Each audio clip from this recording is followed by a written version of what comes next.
The vision of Obadiah. Thus says the Lord God concerning Edom, we have heard a report from the Lord, and an ambassador has been sent among the nations, saying, Arise, and let us rise up against Edom for battle, with the Lord as commander. Behold, Edom, I shall humiliate you and make you small among the nations, you are greatly despised. The pride and arrogance of your heart have deceived you, you who live in the clefts and lofty security of the rock, Selah, whose dwelling place is high, who say, boastfully, in your heart, who will bring me down to earth?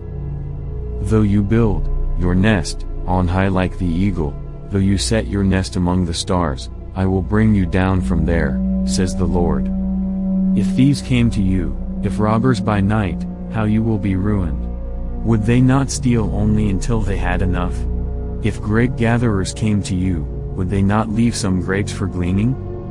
How Esau, Edom, shall be ransacked, by men who come to ravage with divine approval. How his hidden treasures shall be searched out. All the men allied with you shall send you on your way to the border, the men who were at peace with you shall deceive you and overpower you, those who eat your bread, those you trust, shall set a hostile ambush for you. There is no understanding of it. Will I not on that day, says the Lord, destroy the wise men from Edom, removing all wisdom and understanding from the mountain of Esau? And your mighty men shall be dismayed and demoralized, O Teman, so that everyone from the mountain of Esau may be cut off in the slaughter. Because of the violence you did against your brother Jacob, shame shall cover you, completely, and you shall be cut off forever. On the day that Jerusalem was destroyed, you stood aloof from your brother Jacob. On the day that strangers took his forces captive and carried off his wealth, and foreigners entered his gates and cast lots for Jerusalem, dividing the city for plunder, you too were like one of them, collaborating with the enemy. Do not gaze and gloat, in triumph, over your brother's day, the day when his misfortune came. Do not rejoice over the sons of Judah in the day of their destruction, do not speak arrogantly, jeering and maliciously mocking, in the day of their distress.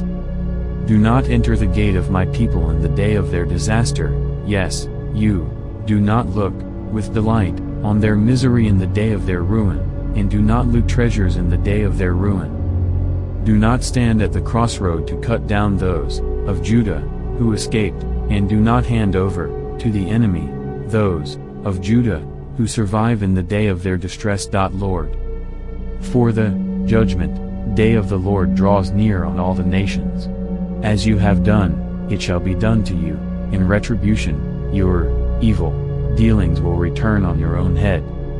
Because just as you, Edom, drank on my holy mountain, desecrating it in the revelry of the destroyers, so shall all the nations drink continually, one by one, of my wrath. Yes, they shall drink and swallow the full measure of punishment, and become as though they had never existed. But on Mount Zion, in Jerusalem, there shall be deliverance for those who escape, and it shall be holy, no pagan will defile it, and the house of Jacob shall possess their former possessions. Then the house of Jacob shall be a fire and the house of Joseph a flame, in executing God's wrath, but the house of Esau will be like stubble. They, Jacob, shall set them on fire and consume them, the Edomites, so that there shall be no survivor of the house of Esau, for the Lord has spoken. Then those of the Negev shall possess the mountain of Esau, and those of the Shephelah shall possess the Philistine plain, also, they shall possess the fields of Ephraim and the fields of Samaria, and Benjamin will possess Gilead, across the Jordan River. And the exiles of this host of the sons, descendants, of Israel who are among the Canaanites as far as Zarephath, and the exiles of Jerusalem who are in Sepharad shall possess the cities of the Negev. The deliverer shall go up on Mount Zion to rule and judge the mountain of Esau, and the kingdom and the kingship shall be the Lord's.